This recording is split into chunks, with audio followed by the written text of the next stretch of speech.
Hello friends, you are most welcome to this channel Manoj sir SBL English classes. Friends, आज के इस video में मैं आपको फ्यूचर परफेक्ट टेंस का इंटरोगेटिव सेंटेंसेस सेकंड टाइप अनुवाद करना सिखाऊंगा। पिछले वीडियो लेक्चर में फ्रेंड्स मैंने आपको इसी टेंस का फर्स्ट टाइप इंटरोगेटिव सेंटेंसेस अनुवाद करना सिखाया था। तो चलिए फ्रेंड्स देखते हैं अनुवाद करने का नियम। जैसे कि फ्रेंड्स मैंने अभी आपको बताया कि हम आज फ्यूचर परफेक्ट टेंस का इंटरोगेटिव सेंटेंसेस सेकंड टाइप अनुवाद करना सीखेंगे। तो सेकंड टाइप का मतलब को समझना जरूरी है, यानी कि हम इसमें ऐसे सेंटेंसों का अनुवाद करना सीखेंगे जिनके बीच में क्या, क्यों, कहां आदि शब्द आते हैं। तो देखिए फ्रेंड्स, जैसा कि मैंने रूल में लिखा है, आप इसे ध्यान से देखिए और समझने की कोशिश कीजिए।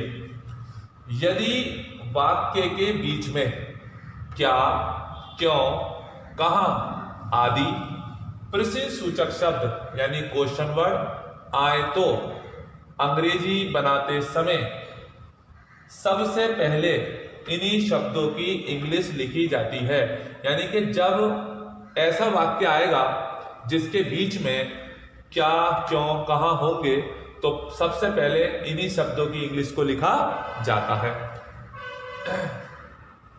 उसके बाद यानी कि जब आप इनकी इंग्लिश लिख दें तो उसके बाद विल या शैल या जैसा टेंस होगा उस टेंस के अकॉर्डिंग उसकी हेल्पिंग वर्ब विल या शैल लिखते हैं, तथा विल या शैल लिखने के बाद सब्जेक्ट लिखते हैं, तथा सब्जेक्ट लिखने के बाद हम हैव लिखकर वर्ब की थर्ड फॉर्म का प्रयोग करते हैं। जैसा कि सभी जानते हैं कि फ्यूचर परफेक्ट टेंस में हेल्पिंग वर्ब विल शैल के साथ हैव लगाया जाता है, अर्थात विल हैव या शैल हैव का प्रयोग किया जाता है। तो फ्रेंड्स, इस तरह से तो आप समझ ही सकते हैं। साथ ही आप देखिए, मैं इसको स्ट्रक्चर रूप में भी समझाता हूं आपको। देखिए फ्रेंड्स, उस रूल को आप सेंटेंस के स्ट्रक्चर के रूप में भी समझ सकते हैं। किस तरह से करना होता है? सबसे पहले हम लिखते हैं क्वेश्चन वर्ड, यानी कि क्या, क्यों, कहां, और इसकी इंग्लिश आपको आती ही होगी, जैसे वेयर है, व्हाई है, हाउ है, विच है, हाउ मेनी है, हाउ मच है, जो भी होगा उसे पहले लिखेंगे। उसके बाद विल या शैल सब्जेक्ट के अकॉर्डिंग लिखेंगे, यानी सब्जेक्ट अगर आपका आई और वी है तो शुरू में इसके शैल लिख देंगे, और यदि सब्जेक्ट आई वी के अलावा कुछ भी है तो हम विल का प्रयोग करेंगे। उसके बाद सेंटेंस में अगर नॉट होगा तो लगा देंगे, अन्यथा हैव लगा करके फिर सेंटेंस को जैसे बनाते थे वैसे ही बनाएंगे, यानी कि वर्ब की थर्ड फॉर्म का प्रयोग करेंगे, फिर उसका ऑब्जेक्ट, फिर ऑब्जेक्ट वर्ड्स हम लिख करके सेंटेंस को अपने कंप्लीट कर लेते हैं। आप दोनों तरीके से इस रूल को समझ सकते हैं। पहले मैंने लिख करके समझाया, अब मैंने आपको इसको एक स्ट्रक्चर के रूप में बता दिया। तो फ्रेंड्स, ये था आज का रूल। और आज हम सिंपल और कॉम्प्लेक्स दोनों का ही अनुवाद करना सीखेंगे। पहले मैं सिंपल का करना सिखाऊंगा, उसके बाद फिर मैं आपको कॉम्प्लेक्स का अनुवाद करना सिखाऊंगा। तो मैं पहले सिंपल का एग्जाम्पल लेता हूं। तो चलिए फ्रेंड्स शुरू करते हैं एग्जाम्पल। देखिए फ्रेंड्स, पहला एग्जाम्पल, तुम कल तक आगरा कैसे पहुंच चुकोगे? तो जैसा कि मैंने बताया, सबसे पहले हमें क्वेश्चन वर्ड लिखना होता है, यानी वाक्य के बीच में जब भी कभी क्या, क्यों, कहां, कैसे शब्द आए तो सबसे पहले आप इन्हीं की इंग्लिश लिखें। ठीक है फ्रेंड्स, नंबर 1 पे हमारा ये क्वेश्चन वर्ड है कैसे, और कैसे को हम लिखते हैं हाउ। एक शब्द करना आ गया। उसके बाद दूसरे नंबर पे यहाँ विल या शैल डिसाइड करेंगे, तो वो हमें सब्जेक्ट से पता चलता है, यू के साथ विल लगेगा तो हम यहाँ लिखेंगे विल, फिर खुद यू लिखा जाएगा। अब ये हो गया सब्जेक्ट, सब्जेक्ट के बाद हैव, जैसे आपने फर्स्ट टाइप इंट्रोगेटिव में किया था। तो हाउ विल यू हैव। अब पीछे से उल्टा आ जाइए, पहुंचना, ये होता है रीच, थर्ड फॉर्म के रूप में लिखा जाएगा रीच्ड। अब कहां पहुंचेंगे? सीधे आगरा। आगरा।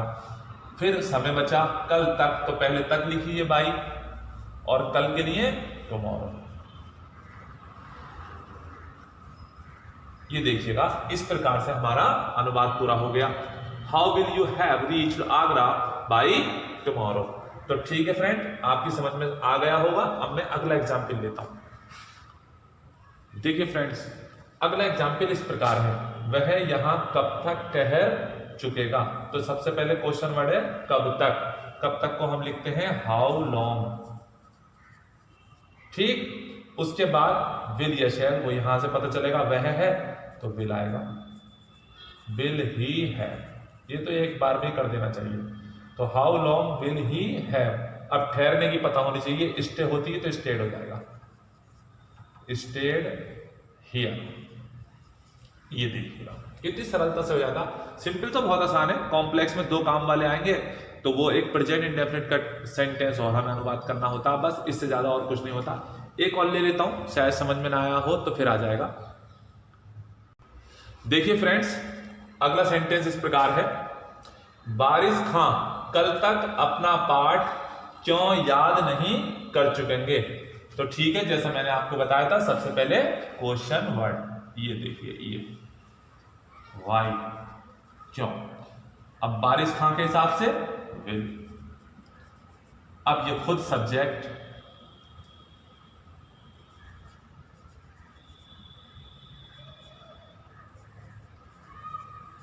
ठीक है, वाई विल बारिश खां। अब इसके बाद नॉट है सेंटेंस में, तो लगा दीजिएगा, मैंने बताया था सब्जेक्ट के बाद, नहीं तो छोड़ दीजिएगा, आगे बढ़े। नॉट के बाद फिर है, ये देखिए।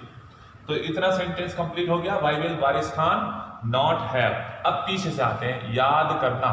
तो याद करने की इंग्लिश लर्न, और थर्ड फॉर्म लर्न। अब लर्न के बाद अपना पाठ, यहां पे देखिएगा नाम है, नाउन है, तो इसे ही मान करके अपने की इंग्लिश हिज लेसन। अब आएगा समय, कल तक, ये सब जान ही चुके हैं, बाय टुमारो। तो ये थे फ्रेंड्स सिंपल सेंटेंस। अब हम लेंगे कॉम्प्लेक्स सेंटेंस। उम्मीद करता हूं बहुत अच्छे से आपकी समझ में आ गया हो। अगर फ्रेंड्स आपको लगता है कि ये वीडियो आपकी मदद कर रहा है तो प्लीज़ इस चैनल को सब्सक्राइब करें, वीडियो को लाइक करें और वीडियो को शेयर भी करते रहें। तो ठीक है फ्रेंड्स, अब हम कॉम्प्लेक्स सेंटेंस शुरू करते हैं। तो फ्रेंड्स, अब हम कॉम्प्लेक्स सेंटेंसेस का अनुवाद करना सीखेंगे। जैसा कि फ्रेंड्स आप सभी जानते हैं कि कॉम्प्लेक्स में दो सेंटेंसेस होते हैं, अर्थात दो कार्य वाले वाक्यों का हम इसमें अनुवाद करना सीखते हैं। इसमें एक सेंटेंस फ्यूचर परफेक्ट टेंस के नियम से अनुवाद किया जाएगा और दूसरा सेंटेंस प्रेजेंट इंडेफिनिट टेंस के नियम से अनुवाद किया जाएगा। तो चलिए पहले एग्जाम्पल से देख के समझ लेते हैं। जैसा कि फ्रेंड्स आप बोर्ड पे देख रहे हैं, मैं इसे पढ़ के सुनाता हूं आपको। पहले, डॉक्टर साहब के आने से पहले मरीज कितना पानी पी चुकेगा। सबसे पहले पहचान, ये शब्द देखिए पहले। तो पहले शब्द से हमें यह पता चलता है कि एक सेंटेंस हमारा इसके बाद है और एक सेंटेंस हमारा इससे पहले है। यानी कि हमें पहले से पता चल गया कि इसमें दो सेंटेंस है, एक पहले के बाद और एक पहले से पहले। आप हमेशा याद रखिए कि आपको बाद वाला सेंटेंस फ्यूचर परफेक्ट टेंस के नियम से अनुवाद करना है और पहले वाला सेंटेंस प्रेजेंट इंडेफिनिट के नियम से अनुवाद करना है। तो अब हम इसे पढ़ते हैं। जिस तरीके से अभी हमने सिंपल का अनुवाद किया था, बिल्कुल सेम वैसे ही है। मरीज कितना पानी पी चुकेगा, तो इसमें क्वेश्चन वर्ड पकड़ें, कितना पानी। ये देखिएगा, ये कितना शब्द के साथ पानी को हमें जोड़ के लिखना होता है। और कितना की दो इंग्लिश होती है, एक हाउ मैनी, एक how much. How much quantity के लिए आता है, जबकि हाउ मैनी जो आता है वो न्यूमेरल के लिए आता है, संख्यावाचक है, संख्या को बताता है। तो कितना पानी यहां लिखा जाएगा हाउ मच वाटर।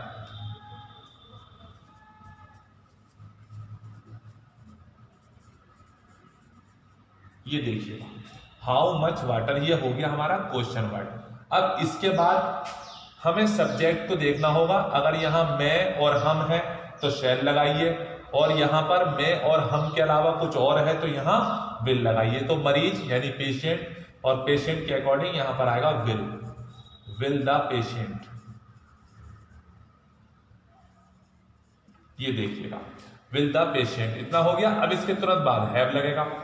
जैसे कल मैंने बताया था आपको, सब्जेक्ट से पहले विल और सब्जेक्ट के बाद हैव, तो ये आप ध्यान रखेंगे। हैव के बाद फिर पीछे से आ जाइएगा पीना, ड्रिंक, और ड्रिंक की थर्ड फॉर्म होगी ड्रंक। ये देखिएगा, how much water will the patient have drunk. एक सेंटेंस पूरा हो गया, जैसे सिंपल करा था बिल्कुल ठीक वैसे ही। अब हमें सिर्फ बिफोर से जोड़ना होगा पहले शब्द को। ये देखिएगा बिफोर, ये हुआ हमारा पहले का, ठीक। अब आप समझ गए। अब पहला वाला सेंटेंस अनुवाद करेंगे डॉक्टर के आने से। तो डॉक्टर के आने से, तो पहले तो डॉक्टर साहब को लिखेंगे बिफोर, के बाद द डॉक्टर, और आने की कम। अब प्रेजेंट इंडेफिनिट के नियम अनुसार जब अगर सब्जेक्ट सिंगुलर है तो वर्ब में एस लगाइएगा, और अगर सब्जेक्ट प्लूरल है तो कुछ मत लगाइएगा, वर्ब की फर्स्ट फॉर्म सिंगल ही आ जाती है। तो ठीक है, डॉक्टर सिंगुलर है तो हम इसमें एस को जोड़ देंगे, तो ये हो जाएगा द डॉक्टर कम्स। अब ये बिल्कुल ठीक ठाक हो गया। पढ़ के देख लीजिएगा, how much water will the patient have drunk before the doctor comes. अब मैं एक और आपको लेकर समझाता हूं एग्जाम्पल, ताकि बात और ज्यादा साफ हो सके। देखिए फ्रेंड्स, अगला एग्जाम्पल इस प्रकार है, अध्यापक के आने से पहले कौन तुम्हारे पुत्र को दंड दे चुकेगा। तो देखिए फ्रेंड्स, एक सेंटेंस तो हमारा इधर हो गया और एक सेंटेंस हमारा इधर हो गया। तो हमें हमेशा बाद वाला बनाना होगा, और हम ये भी जानते हैं कि इसे हमें फ्यूचर परफेक्ट टेंस के नियम से बनाना होगा, जैसे कि मैंने अभी बताया था। तो इसमें क्वेश्चन वर्ड क्या है, कौन, तो कौन को लिखेंगे हु, ठीक। अब हु के साथ सीधे विल हैव लिखा जाएगा, हु विल हैव। अब पीछे से बना देंगे दंड देना, यानी पनिश करना, सजा देना, थर्ड फॉर्म होगी punished, who will have punished. अब दंड देने के बाद इधर को चलेंगे उल्टे, तो दंड के बाद क्या है, तुम्हारा पुत्र, योर सन। ये देखिएगा योर सन। अब इसे जोड़ दीजिए बिफोर से, ये हुआ ये। अब बिफोर के बाद ये बनाना अध्यापक का आना, अध्यापक द टीचर, और आने की कम, बिफोर द टीचर कम। अब इस कम में इसे देखिए, सब्जेक्ट सिंगुलर है टीचर, तो एस लगाना होगा, कम्स हो जाएगा, जैसे कि अभी बताया था मैंने आपको। तो who will have punished your son before the teacher comes. एक एग्जाम्पल और समझा देता हूं, ताकि कोई कमी रह गई होगी तो वो भी पूरी हो जाएगी। देखिए फ्रेंड्स, अगला एग्जाम्पल, इसमें सबसे पहले ही को करें, इससे हमें पता चलेगा दोनों सेंटेंस हमारे अलग अलग हो गए। अब हमें बाद वाले का पहले करना है। अब इसमें हमें देखना क्या होगा कि क्वेश्चन वर्ड क्या है, तो वह क्या खा चुकेगा, तो इसमें शब्द ही क्या मिलेगा, तो इस क्या को पहले लिखें, नंबर 1 पे यही आएगा व्हाट, और वह के हिसाब से विल, फिर ये वह ही, और ही के बाद है। ये इतना आपको करना आ जाए फिर तो कोई बात ही नहीं है। हैव के बाद पीछे से उल्टा बना दीजिए, खा चुकेगा, खाने की ईट, और थर्ड फॉर्म ईटिन, ठीक।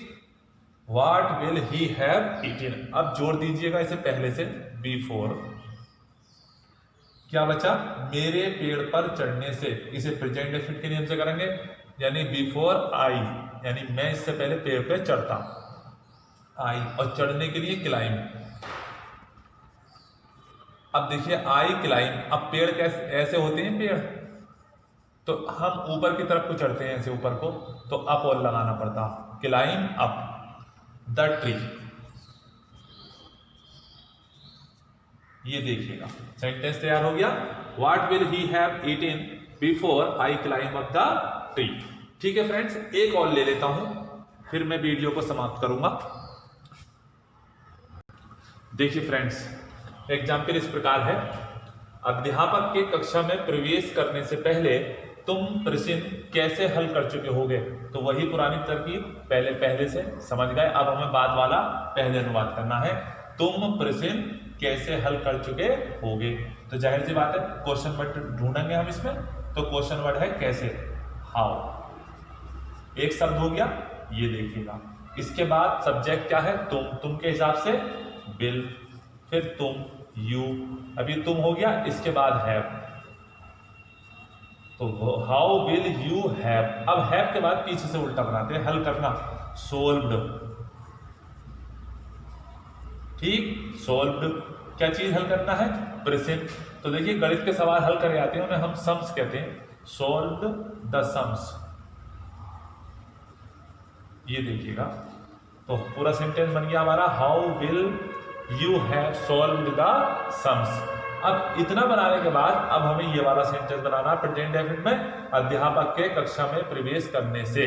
तो यहां से शुरू करेंगे अध्यापक से, बिफोर, ये तो हुआ पहले, ठीक। अब सेंटेंस कहां से शुरू होगा? अध्यापक, द टीचर,